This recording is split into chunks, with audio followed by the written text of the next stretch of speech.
There's a beautiful painting that's hung in one of the art galleries in London, and there's a whole floor that's given over to Italian Renaissance paintings.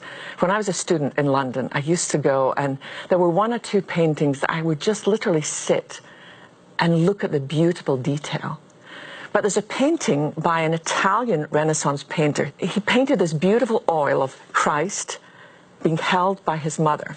And it's quite a large painting, and it's hung in this gallery. And there's a very famous British art critic. His name is Robert Cummings. And he describes a day where he goes to that particular art gallery, and he stands in front of that painting and he looks at it. And even though he can recognize the skill of the brushstroke, the beauty of the color, he wrote, there's something wrong with this painting. The angle of the mother, the way she's holding her baby, the hills in the background, something's just not right here. And he stood there. It was a very busy day in the art gallery, and he surveyed the painting for some time. And then this thought came to him: what if this was never meant to be hung in an art gallery? What if this painting was meant to be hung in a place of prayer?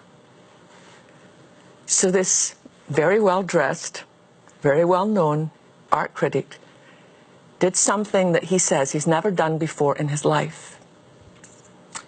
He got down on his knees in the art gallery in front of the painting, and he looked up, and it changed everything. He realized this was not a painting that was supposed to be stood and stared at. This was a painting that had been commissioned to be seen through the eyes of worship. From that place on his knees, as he gazed up, everything about the painting had changed. Mary was holding the baby close. The hills were in the background.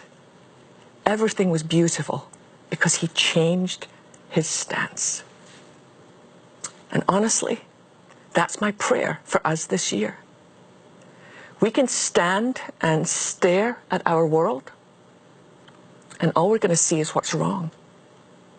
We're going to see what everybody's doing wrong, how they're expressing it wrongly. How would it change your life? How would it change my life if we viewed this world instead from a position of worship? If we got on our knees before we ever headed out the door on any given day, would we begin to see this world with the eyes of Christ?